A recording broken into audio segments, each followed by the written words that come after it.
Testing 1, 2, 3. Testing 1, 2, 3. Testing 1, 2, 3. Testing 1, 2, 3.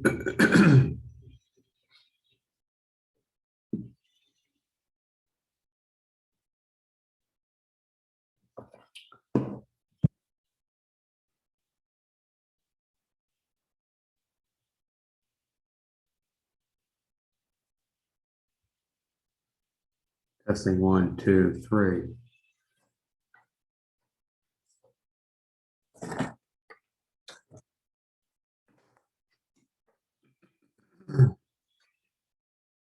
Okay.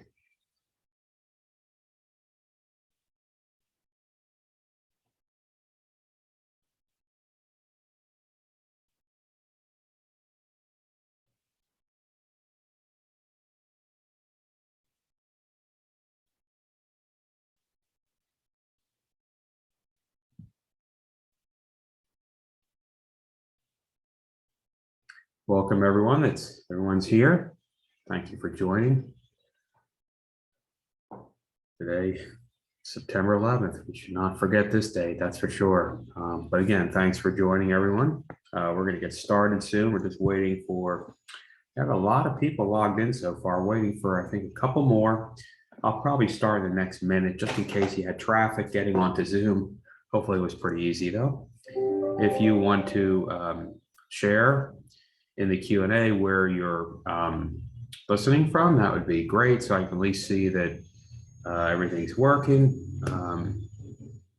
Oh, I got a hello, so it looks like people are in there. That's good. But if you want to get comfortable using the Q&A, feel free to. And if you want to practice where you're listening from, we have people on the call today. Looks like we're Chester, Delaware, Montgomery. I don't know if we had anyone from Bucks, but I did see Philadelphia in there. We've had people as far away as Florida and Maine. And again, these are people that would have been thinking about selling, but had homes in the southeastern Pennsylvania marketplace. Okay, we are going to get started.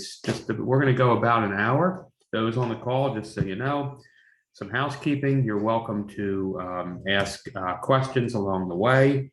You can post them in the Q&A. I'd be grateful. Depending, we'll have room for maybe one or two questions per section. And then at the end, everybody on the call, there's two things. You'll be getting a copy of a book I wrote, What You Really Need to Know About Selling Your Home. It's on Amazon. You can buy it $14.95 or today, get a free copy. And we're also trying to support some restaurants that had some difficulty with the pandemic. Everyone will be getting one of these restaurant cards. We'll be sending it via the mail.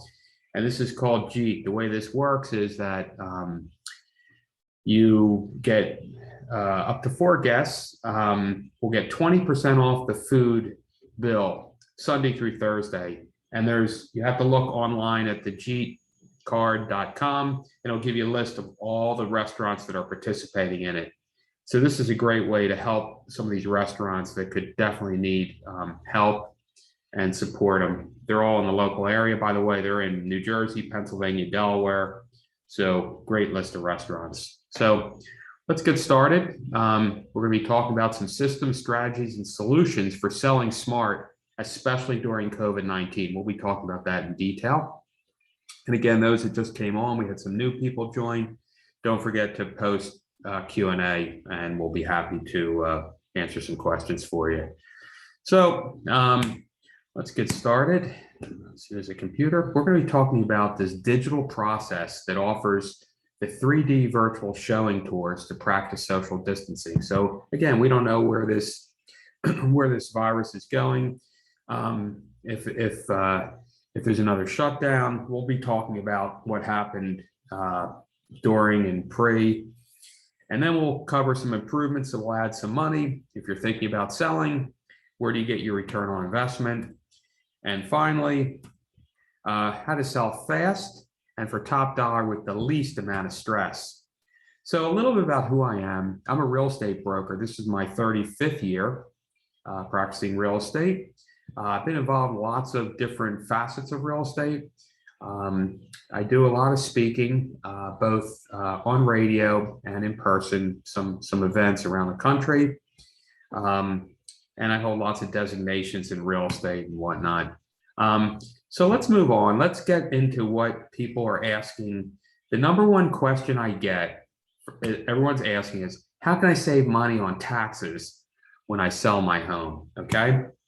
And the answer to that is you can save up to $500,000 on the sale of a primary residence if you've occupied it as your primary residence for at least 2 of the past 5 years. So how does that work? Well, you move into a house, you live there as your primary residence. So what that means is you file your taxes using that address. Your insurance bills come to that address. You register to vote at that address. All the things that the IRS is going to look to make sure that it's really your primary residence. And then you need a collection of 2 years. So once you've been in that house for 2 years, and it could be a week next year, and then 5 weeks the following year, but in 2 of the 5 years, you need that collection to be there for a total of 2 years. Okay. And the other thing is this applies to joint tax filers. So you need to be, that's a $500,000 federal exclusion is for those that are filing jointly. If you're filing as a single tax filer, you would get an exclusion from federal taxes up to $250,000. So you can see that's a huge, huge benefit in the sale of real estate. Now, could that change? Absolutely. At any time, it could be legislated and changed. So as far as we know, they haven't been talking about any changes to this. It's probably the most underutilized strategy for home sellers that aren't aware of this. And by the way, this deduction is not a one-time. So if you occupy it as your primary residence for 2 years, and then you sell it and move into the next house, and then you stay there for 2 years or 3 years or 5 years, whatever that period of time is, once you've hit that 2-year window, you get to be able to utilize that strategy all over again. So you can see, especially in the market we're in right now, where real estate has been appreciating significantly, people have lots of gains. So here's a way where you could bail out some of that gain and exclude it from federal taxes. So we're going to move on. We're going to jump into and again, this is an hour. I could spend probably an hour on any one of these topics, but we only have a limited period. So I'm going to try to highlight. And by the way, I'm following along the book I wrote, which you will get a copy. You'll get a digital copy at the end of today. It'll probably go out sometime during the week. You'll get a copy of this. You can download it. And I'm following pretty much through the book.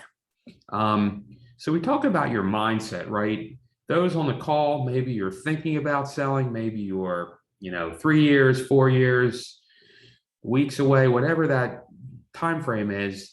Those clients that do the best are the ones that can change your mindset to take from a home to an asset. And what I mean by that is take away some of the emotional distance you have with the house and change the showing condition so that it appeals to the resale market. By that, we mean taking away the pictures of the kids throughout life when they were in kindergarten and first grade, and then they were driving, and then they're going to prom and college and all these things. So we want the buyer to focus on the house, not your pictures in the house, okay? So our clients that do the best are the ones that grasp this concept and really understand it. The next thing we talk about is preparation. When should you start preparing? And how far in advance? Should it be a week, a month, a year? In the workshop today, we're going to talk about a period of, I believe in starting as early as possible. Our most successful clients contacted us, a year in advance, 6 months in advance. And today you're going to hear why it takes so much time, what we do in preparation so that when we hit the ground running, everything's engaged. And then the second part is that when should you have an agent visit? And like I said, I think, earlier the better, right? You could call an agent today and they could put the house on the market tomorrow, but you'll see from today's presentation that there's a lot of things that have to happen to maximize the way the home presents itself to the public. So you want to give yourself enough time. And we work currently with FaceTime, Skype, Zoom, whatever some people don't want us to come to the house, so we can do it all virtually if need be. So then we get into the improvements. Remember we said about starting well in advance? One of the reasons we like to have people start in advance is so that they can get all the improvements made to their house. And what we offer everyone on the call today, whether you never sell your home, it doesn't matter. You're welcome to call us and we can connect you with our home concierge vendors. So what we've created after I've been doing this for, as I said, 35 years, a list of various people that can help you maintain your house, fix it up, improve it. We have all these various categories, from painters to window washers to handymen to carpet, chimney, home inspectors, appliance repair, landscapers. And we're going to also talk to you of how we vet these people, right? So how do we know that these people are doing a good job? We'll talk about that in another section as to how we do that. But you're welcome to call us. You could also go to the website, which is www.brettfurman.com. And there's a form. And the more information you provide to us, the better of a job we can to match you with one of these vendors. So I'm just going to pick one category, which is the painters. We have probably, I don't know, 20 plus different painters we use. And it really depends on what your needs are, because some of you on the call, maybe you have budgetary constraints where you need to get it done very inexpensively. Others on the call maybe need to get it done quickly, right? You're working in a house, your house is now your office, and it's really hard to get work done, especially so you need them to come in maybe on the weekend and compress it and get a lot of painters so you can knock it out quickly. Other people maybe have a very classic home that has very specific paint details, so we need maybe someone that's better with an old house or something. So we have various painters. The more data you provide to us, the better job we can do matching someone up that can help you with your home. And again, those on the call, I think a couple just signed in a little late, realize that just by participating in today's call, you have lifetime access to the concierge. So feel free to either go to the web or call. We're happy to connect you with somebody. So for today's presentation, and again, we're going to cover this, and it's going to be covered a lot more detail in the book, but we're going to talk about something called a pre-sale home inspection. This will be probably the most difficult topic for today because it's not, people don't typically understand this topic, and it's not used as much in the Northeast section as it is in the West Coast, but I'm going to try to explain what the benefits are and specifically how this applies during COVID and why it makes sense. I always talk to you about the pros and cons. So I'll explain both the pros and cons of the concept. So the bottom line is the concept's called a pre-sale home inspection. And if you remember in the beginning of today, I said, the more time you give yourself in the process, the better you'll do. And one of the things that takes more time is this pre-sale home inspection. And the way it works is when you're selling your home, you get what's called a pre-sale inspection. It's a full-blown report, and that inspector will come to your house and check the roof, the plumbing, the heating, the electric, the grading, and a host of other things. This is no different than what you would do if you were buying a house, right? When you're buying a house, many times you make the offer contingent on getting a pre-sale home inspection. The benefits of doing this is you can eliminate back-end negotiations. What I mean by that is if you give the buyer the pre-sale home inspection before they make an offer on your home and you say, okay, here you go, buyer, here's our pre-sale home inspection. We know that the house needs X. What is it? Windows, roof, plumbing, whatever those items are. You can tell the buyer in advance that we based our price with the knowledge of the defects, and we're not asking you to renegotiate the price. So we're setting the expectation of the buyer in advance. So by setting that expectation, it gives you an opportunity to save some money, right? Because let's assume that the home inspection report has some issues your house needs to have corrected. So you have two options, right? You could not do this, or you could sell your home. And typically what happens is the buyer that's buying your home is going to make an offer contingent upon a home inspection. And once they do that, I can almost guarantee that they're going to find things wrong with your house. And I don't care if it's a brand new house or those on the call, you have, homes that are 50 years old or 100 years old, or something that you just basically bought that's new construction. There's going to be things the inspectors find that wasn't done properly.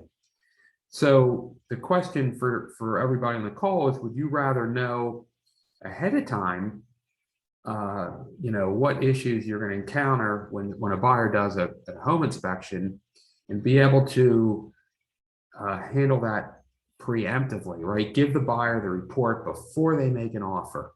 So once the buyer makes the offer, we always give the buyer two things. We give them the seller disclosure statement, which is what the seller has to fill out when they're selling a property, that talks about if you know of any defects or things wrong with your house. And in addition, we give them this report that's like a security blanket, right? Increases buyers' confidence because we're giving them a further disclosure, a further report that talks about the inspection. Now, during COVID, why was this more important than ever? Well, because when we had the shutdown, when the governor said that in March that real estate offices had to close and we couldn't conduct business and we weren't allowed to go show homes, we thought that we were done and that was going to, no one was going to be interested in buying real estate. But what we found is about a week or 2 weeks after that stay-at-home order and we weren't able to operate our office, we found buyers started making offers on our homes without coming inside. And you're going to hear today how we set up, not with we weren't doing this with the idea we thought that we were going to have this pandemic, but you're going to hear as to how we did this. And we had all our inventory had pre-sale home inspections.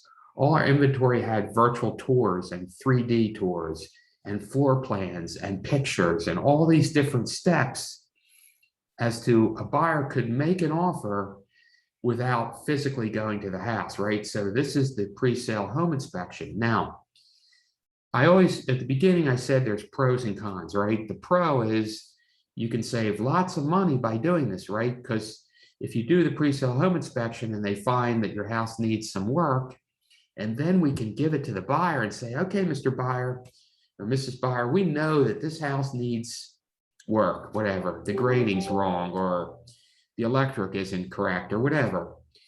And we set the expectations up ahead of time before they make an offer that we based our price with the knowledge of the defects identified on the pre-sale home inspection report. So this is the contract language. We're going to ask the buyer before they make an offer, we want them to put into the contract the language that says they need to exclude the defects that the home inspector found. Okay? So that's it in a nutshell. This is a very, very complex topic for today, but I could spend a lot more time on it. But the synopsis of the idea is to get the pre-sale home inspection in advance before you put your house on the market for sale. And then we give it to the buyer before they make an offer. Now, don't forget, when I always talk about, I said there's pros and cons. The con of the pre-sale home inspection is once you do the pre-sale home inspection and the home inspector finds a defect, you have an obligation of disclosure, right? You have to tell the buyer, we know that the house has whatever it is, a bad window, that failed seal, or the hot water heater is missing the temperature pressure relief valve extension to the floor, or whatever that item is, you have an obligation of disclosure. But the question I have for everybody on the call is, would you rather deal with it in advance before you put the house on the market, or be surprised when you sell the home and then they just want to come back, the buyer wants to renegotiate? That's what I call the back-end negotiations. So remember, you have an opportunity once the home inspector is, they can, the home inspector can basically, they're going to give you defects. You can elect to fix some things, right? You could say, geez, my home inspection report has, 10 different items. I really don't want to give this out to other people. I think I want to fix a couple things. And strategically, that's one of the things I do when I work with a home seller is we figure out, doesn't make sense to fix any of these things. And strategically, how can we get one vendor that's not expensive to fix a bunch of things to reduce the quantity? So when you give it to the buyer, they're not looking at a list of 20 things. Maybe there's only 10 or 8. But what we also found is it wasn't credible to fix everything on the report, right? If you give a buyer an inspection report that says there's nothing wrong with this house, that's not credible. And we always tell our home seller clients is to not fix everything, to leave things on for a strategic purpose reason to show that it's not a perfect house. Okay, we had some questions. I'm going to hold them. The question about, we had a commission question. I'm going to hold that till the end because we're going to talk about that in more detail. But that's the concept of the pre-sale home inspection. I didn't get any questions, which is good. So hopefully you all grasp that concept about the pre-sale home inspection. I'm going to jump on. I'm going to move ahead. The next part, and I'm taking you sequentially through, I'm following the book I wrote, and I'm following the process, right, of, thinking about selling, and then maybe you need to have some work done at your house. We talked about a painter or something, we can get that done before it comes on the market. We talked about the pre-sale home inspection. Now we're taking the assumption that those on the call, you have two options, right? You can sell your house on your own, or you can hire a real estate company. So for the purposes of today, we're going to assume that people on the call, maybe at some point, you're going to look or seek to hire a real estate company to represent you in the sale of your home. And you would enter into an agreement with that real estate company. And these agreements basically lock you into a real estate company. And what we found, and I found this after 35 years, agents will make you sign this long agreement, but many times they don't deliver on a lot of things, like they don't return your calls, or they don't give you feedback, or maybe they're not making this 3D tour we'll talk about, or they have no direct mail program, or they're just doing very little marketing or no marketing at all.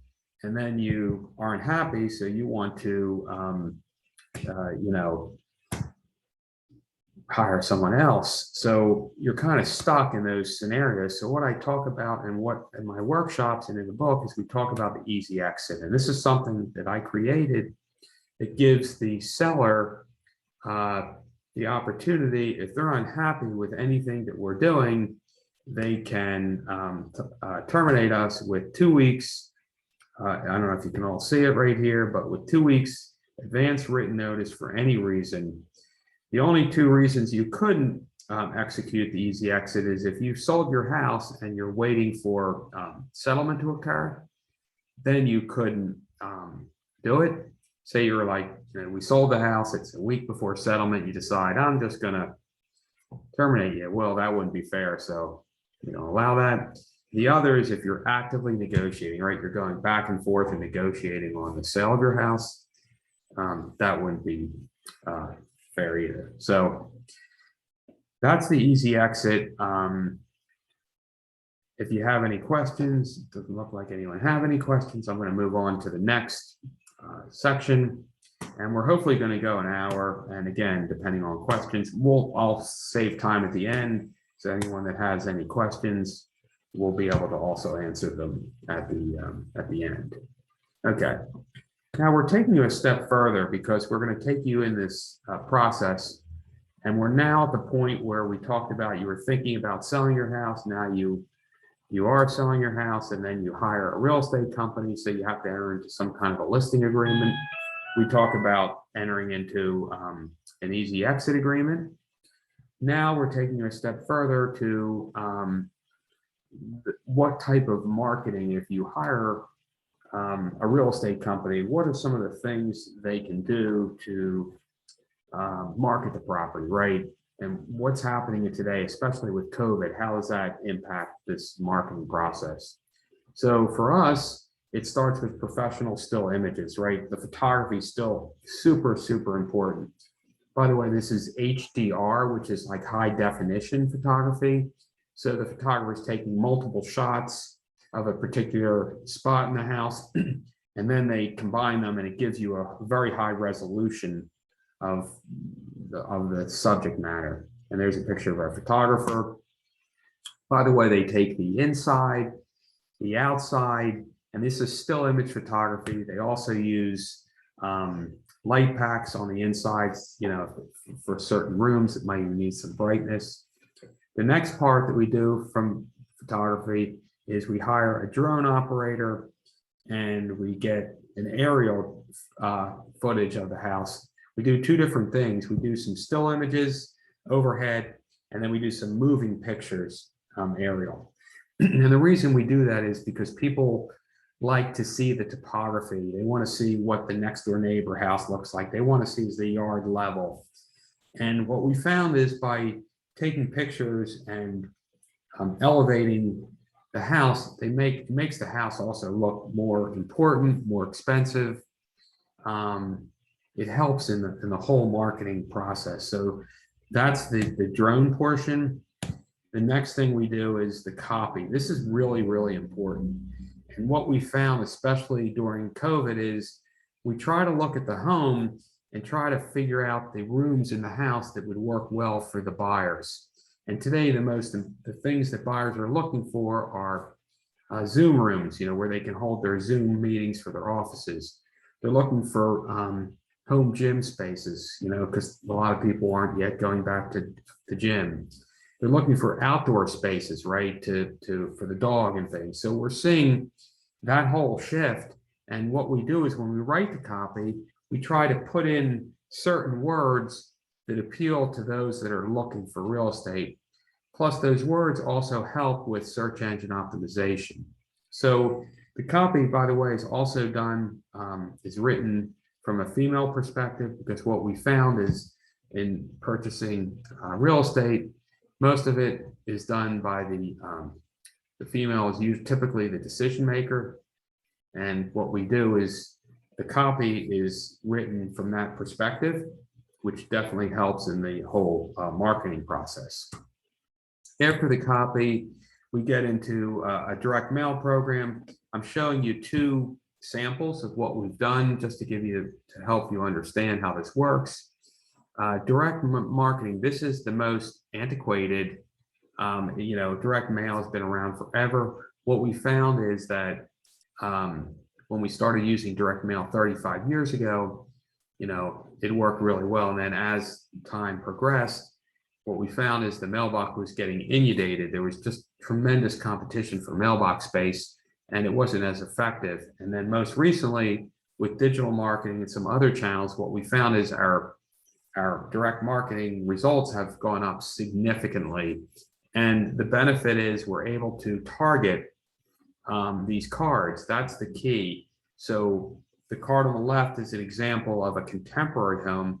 And what we found was the buyer of this home they came from a contemporary home. So what we do is we took this card and we sent this to other people that had contemporary cards. They were about a third less in value. We knew how long they've lived in their house, right? We could target people that have been in their house, 7 or greater years, because we know there's a greater probability of turnover. Well, with direct marketing and these direct mail cards, we can target even further. We can target by interest. So the card on your right is another example. We were selling a house in Chester County that was in they call it the Hunt Country. And although we didn't put a picture of the house on this card, we put a picture of a horse. The reason we picked the horse is because it was a horse property, and we knew that the buyer was more interested probably in the horse than their kids. So there's a lot of other reasons, and we could target people that subscribe to certain horse publications. We could subscribe to people that own horses currently. We could find people that we know were looking for these kind of properties, and we're able to target this list down and really go after that audience. And it absolutely worked. We wouldn't be doing these cards if it didn't work. And if you wanted to read further about direct marketing or how it works, we have some articles on the website. We've been featured in some publications where they track success rates for direct marketing. And I believe in direct mail significantly. So I've been doing it a long time, and they did some studies on my direct marketing. So you can read it if you'd like. Okay, so that's kind of the direct mail. We're in the active marketing section right now, still kind of explaining all the things that happen when you list your house for sale. How do we get the audience and the eyeballs and the people to come and look at your house? So the next thing we create is something called a single property website. And this particular property, we did this single property website for, and we do it for a host of reasons. The number one reason we do it is for something called search engine optimization, or SEO. We do it for Google, and Google likes to see things. They're very particular on how to get your property or listing to the top of a list. One way is by creating a website with, I'm trying to move some things around on my screen. There you go. And hopefully you can all see this here. It had the address in the URL. There it is right there. So that's the reason we do it, so that Google will pick it up and it helps this property get to the top of a list. And in the website, it's also a great place to park a lot of our marketing materials. So we said originally that we do drone and aerial photography. Notice this is the website that we created. The first picture was an aerial, right? Because we already got the person to look at it online, and then they went to the website, right? So this happens to be the first picture that was in the broker website that everyone has, the public would have access to, and Zillow and all these places. This is the first picture. And something that I forgot to tell you earlier, when we do the photography of the house, if you notice this first picture, we would call that picture as enhanced, meaning the windows have been highlighted. There's like a sunburst behind it. It's designed to really jump out on your page. So we do enhance our photography. Just the first picture, we typically will light fireplaces electronically, through a digital process. We have an outside vendor that does that with our photography. And then if you have flat panel TVs, we'll put images that are appropriate for the room and the coloration of the room and the seasons. So we'll do that as well. And we do disclose, so the public knows that some of our pictures, excuse me, are enhanced. So this is the website. In it, it parks all our data, including, notice this last picture here. That's a picture of the floor plan of the house, which we're going to talk to you about as well. So this has all the data about this house. It's done for search engine optimization point. And it's a great thing. We do this for every single property. It doesn't matter whether it's a 1-bedroom or a 5-bedroom or a 10-bedroom house. We do it for all properties. And remember, I said start the process as early as possible. Well, another reason is it takes time to build these websites, right? It's not something you can do in 10 minutes. So the more time you give us, the better the better we can maximize the marketing for your house.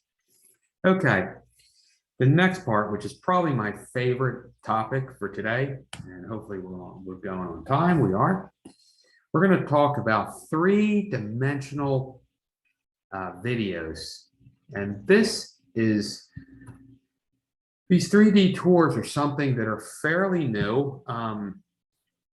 I purchased, and we trained our staff on the utilization of this technology about 6 years ago when it came into play. It's interesting that studies right now show that only about 26% of all the inventory in our marketplace, so that's Chester, Delaware, Montgomery, Bucks, Philadelphia, utilizes this technology. And I think the reason some of my competitors don't use it is it takes lots of time to create it. They're very expensive to put together. But I have to tell you, from the seller's perspective, when you're selling a house, these are really, really valuable. And especially remember I said during COVID, when the governor said that we weren't, our office had to be closed, and we thought, how are we going to sell properties? Well, we had all our inventory. We've been using these for about, and maybe it's been about 7 years now. All our inventory had these videos, and the public was able to go in without coming inside to look at the home. They could basically do a walkthrough. It's like a 24/7 open house, if you will. They're very easy to navigate. They work on any device. You can use it on your Apple, your Android, your iPhone, your PC. It doesn't matter. They work on all platforms. And the way these work is, you're looking at a dollhouse view of this house, and see how there's this little blue target right here. So remember I said these take a lot of time to create. the average one we produce takes us about probably 3.5 hours to film. And the reason it takes so long is we have to set the computer camera down in, say, the corner of a room, and then the operator of it needs to leave the room, kind of like the dentist when you're getting your x-ray. They have to leave the room because they don't want to get the x-ray, the radiation. In this case, there's no radiation. It's just you can't be in the visual. You can't have pets or people in the view of this tour because it picks up everything. So the operator has to leave the room. They control it with an iPad, and it spins this device with all these lenses. It's a computer camera around this way, and then it goes up and down and shooting lasers to all points of the room.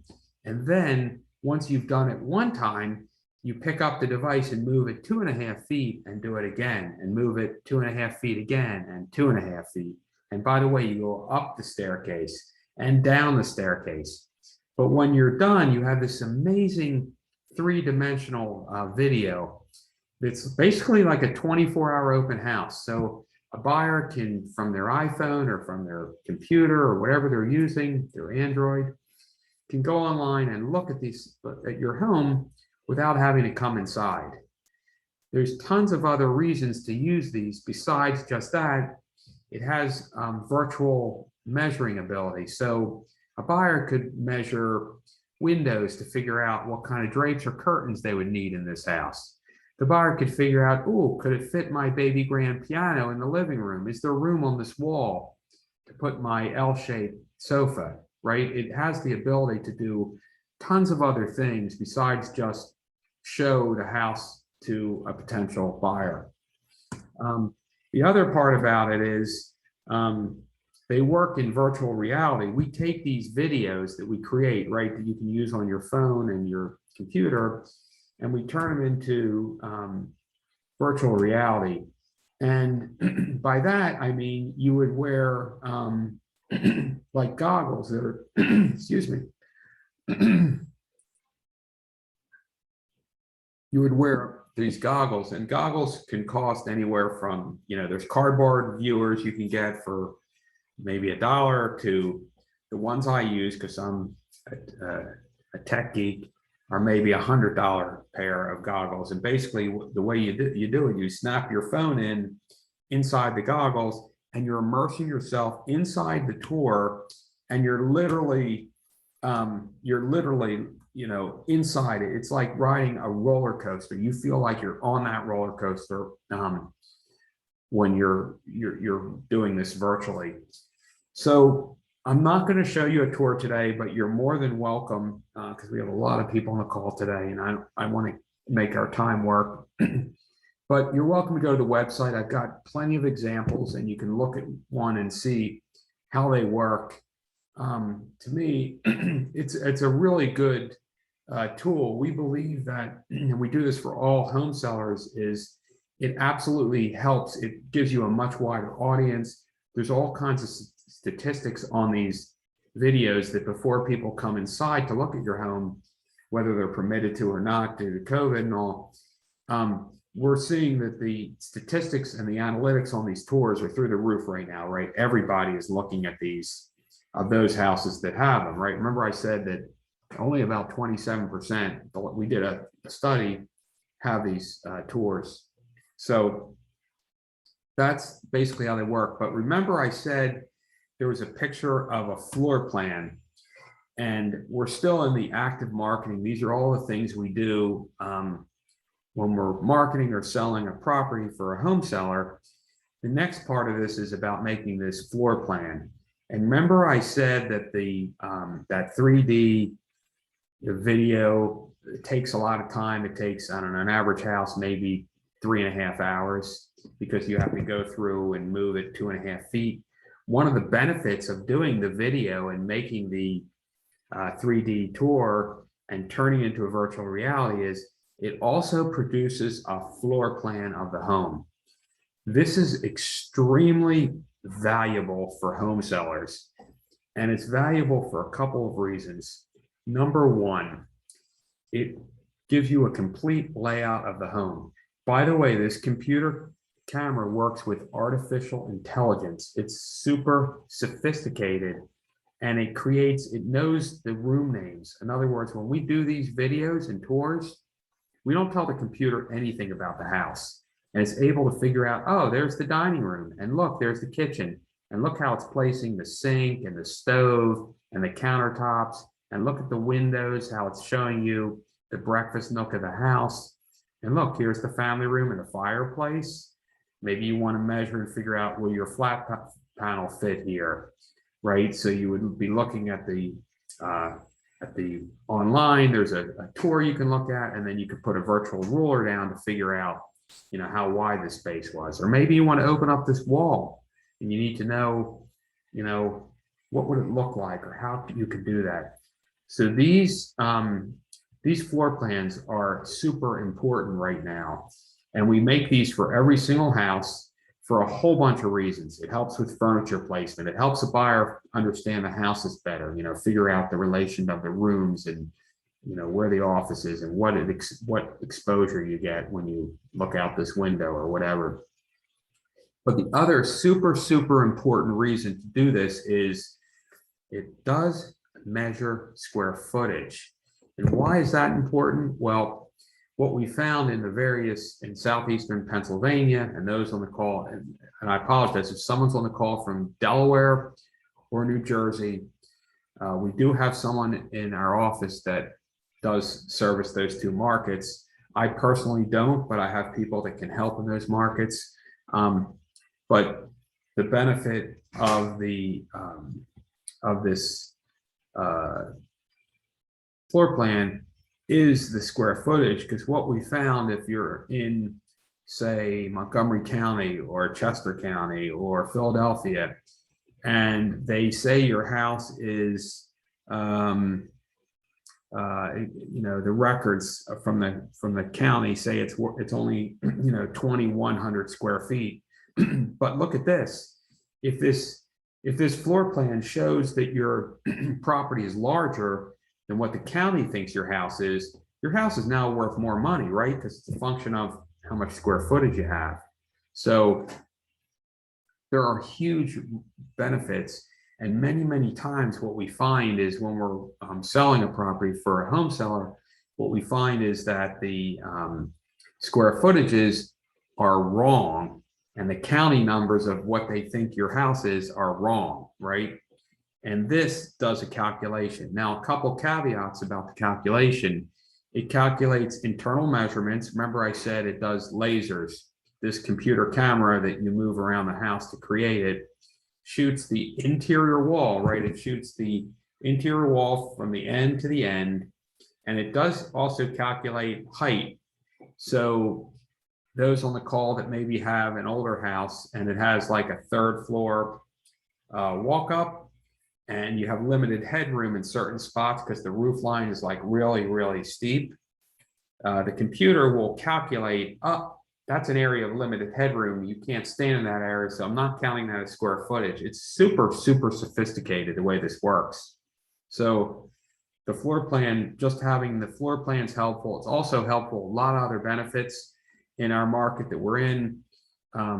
There's a lot of tear downs and renovations going on, and we've given these plans to architects, and they're floored by it. They look at these plans and like, my God, who made this plan, or where is it from?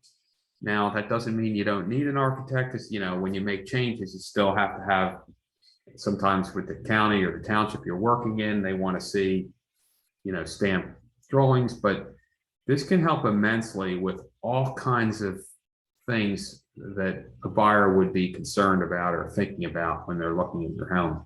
By the way, the technology, the company's called Matterport. It's a publicly traded company. It's super, super sophisticated. I've interviewed this company. I do a lot of speaking, and you can listen on the website. I've done some interviews with some of the executives of this company to do a deep dive and kind of understand the technology. But everything in the real estate space is going to be heading in this direction, where at some point you'll all be looking at houses virtually in these virtual spaces, and you'll be able to bring in your decorator, could be from New York, and your kids who live in Kentucky or in Arizona, can join and walk through this house with you collectively and change the colors or put furniture in different rooms and do all kinds of other things. That's where this technology is going. So that's no, we're really good on questions today. We're gonna finish right on time, unless at the end people have a bunch of questions. Don't forget those who came on late. We're going to be giving everybody one of these or sending it to you in the mail. It probably won't come out till next week, but hopefully you provided your information so we can mail you one of these Jeet cards, which we want to help some of the local restaurants. And then there's going to be a digital download of the book I wrote. You'll get that as well. So those that came in late might not have heard that. We're still in the marketing section, and we're talking about how when you're selling your house and you end up listing with a real estate company, what kinds of things can we do to market your home? So the next thing we do is we put it on all kinds of websites, and there's some good ones. We never know what really the best one is because they vacillate depending upon what marketing or what they're doing at the given time. But the ones that we know that are the most that most of the public goes to right now would be Zillow. Over here at Realtor.com, Trulia. These are some of the main sites. But again, we go on all these other sites we go to, and there's probably 100 different websites we send the information. But remember, when we send the information, we're sending the floor plans to all these sites, right? So we want the public to be able to see that on. We send the video, right? We send our photos with the enhancements. We send our commentary. Everything we do is designed so that when it gets to one of these sites and the buyers are looking, they have full access to all the data about your home. Next, we talk about some social media and what we do when we're selling a house. We have a whole digital platform that we utilize because what we found is buyers find houses different ways. Some people are going to Facebook or Instagram. Others are going to Zillow. Others are driving by and see a sign. So what we found is we just need to be on every different site and platform because we don't know where that buyer is going to be finding out about the home. So some of the platforms we're on are Facebook and Instagram and Twitter and YouTube and LinkedIn. What we'd encourage you to do is we do this for our home sellers as well. It's very important. Remember, I talked about SEO and getting to the top of a list.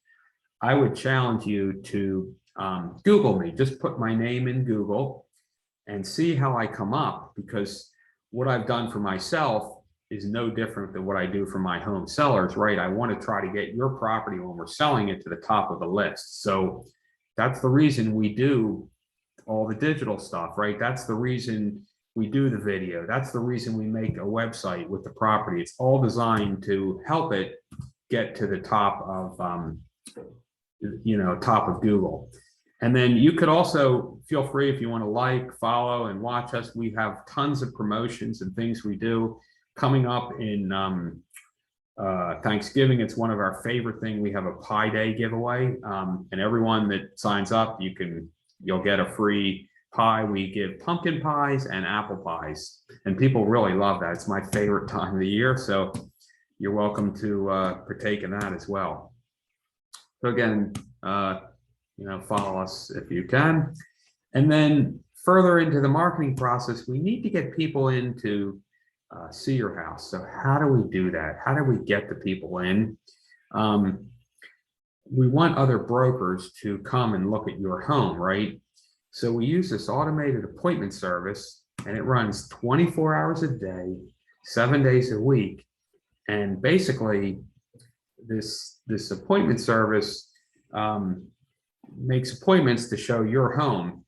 Now, when I said they're 24 hours a day, that doesn't mean that we're going to call you at 2 a.m. in the morning if an agent is scheduling an appointment for your home. But what this system is super flexible, and what we do is we talk to our home seller and find out what times are good, right? When do you want us to have people come visit your house? We want to know who needs to know about appointment. Like, do we have to call your kids? your nanny, your husband, your wife, what's the sequencing, who needs to confirm before a showing can occur. It's a very sophisticated system, and it follows your desire exactly the way you want it done. And then what's great about this is it helped significantly during COVID, which is now about virtual only. We've had some people that are just scheduling virtual. They don't want to come inside, so it can do that as well. But it's a great system. The best part about it is it gives feedback, and we send the feedback direct to our home sellers without editing any of the information. So whatever that buyer said about the property or the agent said, we send that directly to the seller, and it's unedited. So you'll see exactly what they say. The other thing which is great about the technology of what we use is it helps give feedback besides the written feedback. I'm more visual, so I like to see how we're doing. So I do this for every single property I have for sale, and I keep track of what people thought about it. I look at these pie charts and see, are the numbers in line with other houses, and where should it be? Because we can adjust certain things, others we can't. For example, I'm just picking one. Here's one that shows you what were people thinking about price, and this one's off. Normally we're about 50-50. We should be about 50% think it's right, the other 50% think it's wrong. So in this particular case, it might be that the price isn't right and needs to be adjusted, right? So this is the feedback, very, very important. And the last part of today, we're going to finish right on time, is the top 5 questions to ask. And in the book, there's going to be, I believe there's 12 questions for today because we just have limited time. I just picked the top 5 questions. If you were ever thinking about hiring a real estate company, because maybe you're going to be selling your house in the future or this year or whatever it is, it's important to interview people. And when you do that, you want to ask certain questions. So these are the best questions that I found are the most helpful for home sellers. The first one is, how long have you been marketing real estate? And my answer, for me, this is just my personal answers. I put my answers down below in yellow. And here it says I've been an active full-time agent since 1986. Those that came on the call in the beginning, remember I said I've been doing this for 35 years. The next one, it says, am I locked into a contract with you? If so, for how long? Well, this one I said, remember we talked about the easy exit, and we said you could be released from the contract with 2 weeks advance written notice if you're unhappy, except if you're actively negotiating or your house is pending. The next one, which I think is a great question, is what's your average sale price to list price? Meaning, as an agent, how close do you come from where you start the price to when you go to settlement? Like, how close do you get? And the last time I did this, and I have to tell you, this is pre-COVID, because during COVID, we've been crazily busy. It's just been, the real estate market is just ludicrous right now. So we haven't updated, but this is before we were running 98%. Right now, we're probably running just at about 100, maybe just a tad over 100%, because things are selling very close to asking price. But when we last did this analysis, our team, we were running at 98%, and we found that other real estate companies, and we did this for Chester, Delaware, Bucks, and Philadelphia counties. Those are the 4 counties we surveyed. We're running at 90%. And then the next question is, what is your average number of days on the market? And again, this is pre-COVID. We were running at 37 days, and the rest of the market was running at 94 days. Hopefully you can see that right here. And then my final question is, do you recommend a pre-sale home inspection? And hopefully remember I said absolutely, I recommend it, and even more during COVID time, because what we're finding is that a lot of people can, you can sell a house because the market's so good right now, it's a lot easier to tell a buyer that we're looking for an as-is sale. We're not looking to renegotiate. Maybe we don't want you to even do a home inspection. Maybe it can be done for informational purposes. So if you could provide that pre-sale home inspection, and then you can tell people, look, we're looking, here's what we know about the house. Here's the home inspection. Here's our seller disclosure statement. We're not looking to renegotiate the price any further. You have a much higher probability of getting that by giving them that comfort or that safety blanket of the pre-sale home inspection. Okay. So I'm going to do a real quick overview of everything, because I think some people came in, maybe missed some of the beginning stuff, but this is pretty much everything we talked about today. Remember, we talked about the 3-dimensional tour, which is the video we create for every property. And then we say we turn them into virtual reality, which is, the goggles that you can put on to, immerse yourself inside the home to really, it's kind of like a roller coaster ride. You kind of feel like you're actually inside the house and you're walking through it. It's an amazing experience. If you haven't tried it, it's worth trying. Then we showed you the floor plans that we make for every single property, and we talked about the benefits, right? The square footage, that's a huge, just knowing is what the county thinks your house is correct or incorrect. And it could help give you some more value, more price if we find that the floor plan shows your house is larger. That's really a nice benefit. Then we talked about some still image photography. That's the photographer taking the interior and exterior pictures of the home. And we talked about enhancements, how we do, that's part of what we do in still images. We do enhance some of the pictures, but we do disclose that. And the best part was the aerial. That's the overhead view. So you can see the topography and all of the property. We do that for every single one. There's some still images, and then there's the moving pictures, right? Where the camera flies around, depending on what we have to work with, how many trees and all that. And by the way, with aerial drone, that assumes that, we have the proper weather conditions, right? You can't do it when it's windy. You obviously can't fly if there's too many trees, depending on what the tree pattern is of the house.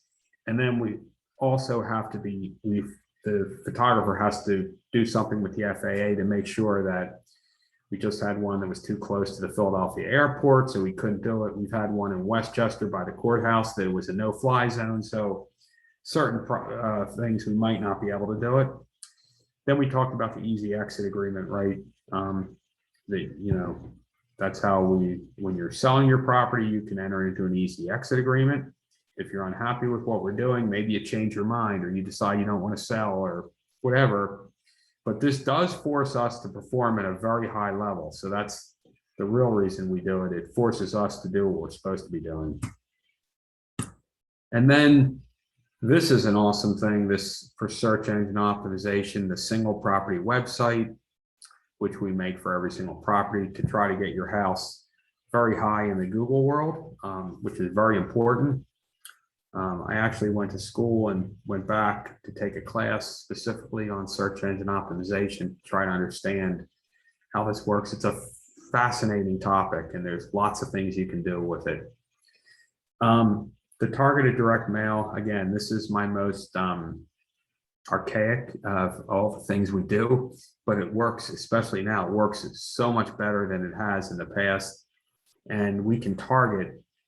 So if we're selling at your house and you're in a certain area, we can figure out where the buyer is coming from. We can figure out what value of house they're going to be selling. Are they looking for a house? And we can target. We could target, by the way, down to trimesters of pregnancy, because we've had some 4-bedroom houses where we'll hard target the card to people that own 3-bedroom houses that are pregnant, right? So that we know that, and they have 3 kids, we know that that house isn't going to be large enough. They're going to be going to a 4-bedroom. Then we talked about some social media. Certainly follow us, like us, and we put all our listings go out on a whole digital platform. This home seller concierge system, was covered. And remember, those on the call, that you have lifetime access, even if you never sell, but maybe you need a painter, a plumber, an electrician, whatever it is you need, feel free to reach out. This we didn't really talk about, but I'm going to cover it in limited fashion right now. For every single property we sell, the first thing we do is something called an absorption analysis. This is the analytical piece to figure out how long the market will take to absorb or sell the inventory in your area. So if your house is in Philadelphia, we would just run maybe the zip code or the neighborhood and compare it and see how many homes are active on the market at that given time, how many sold in the prior 12 months, and that will give us our rate of sale, right? And we watch this because it also tells us when the best time of the year is to sell a home, right? Because if the absorption numbers are low, that's the best time. During COVID, what we found was the best time is, now, because the market's just doing so well. We're seeing, it's just starting to shift a little bit, just very slowly, but we're just watching that occur. Typically, if we did this pre-COVID, best times to sell would be, which will totally surprise everyone on the call, would be late in the month of December and early in January. And the reason for that is because people typically take their homes off the market after the, around, call it Halloween or Thanksgiving. If it hasn't sold by then, they take it off the market, and then they don't put it back on the market typically till post Super Bowl time. So what we found is our absorption analytically, it's the absolute best time in late December and January because we have the least amount of competition. So it's a great time. Again, this is pre-COVID. During COVID, I would say that all changes, and just throw that out the window that, we're seeing that the best time is while prices are, I've been doing this for 35 years. I'm seeing the pricing at the highest level I've ever seen in my career. And then the last piece that we didn't talk about, because it may or may not apply to you, is we have an historic home researcher on staff because we do a lot of historic home sales. And typically those homes have lots of history, and the buyer of that property wants to know about the history. So we do some, and that does take more time, more than anything. That project, we've done one where it took 3 months just to get the deeds back and all the things we wanted to communicate about the historic home. So again, if it's applicable, you're welcome. And we're finishing up right on time. I want to see if we have any more questions from anyone. The floor is open. A couple housekeeping things. I want to tell you that those on the call, we will be sending you the G card, which you'll get a 20% saving on food. It's a way to help support all the local restaurants in your market. There's a whole list. If you go online, you'll be able to see what restaurants are part of that program. And it's for 4 guests, and you'll get 20%. It's dinner only. It says no takeout. What we've been utilizing these cards even during in the early part of the shutdown. And what we found is if you call the restaurant, many of them were still even honoring it for takeout because they just wanted the business. So it's a good way to support restaurants. And then finally, don't forget, I'm going to be sending everybody probably like by middle of the week, maybe, because we're like so busy with the real estate stuff, but we'll be sending you a digital download of the book. It's free. You're welcome to read further. I'm going to hang around if anyone has any questions. We had a question we got, which was about the improvements, what improvements to make, and where do you get the highest return on investment? And the answer to that is, it's the highest return of your house is the exterior. It's the first impressions are worth more than anything. So anything you can do to the, when someone pulls up in a car, they park the car, they get out and they walk and they're facing the front of the house and they're coming up to the house.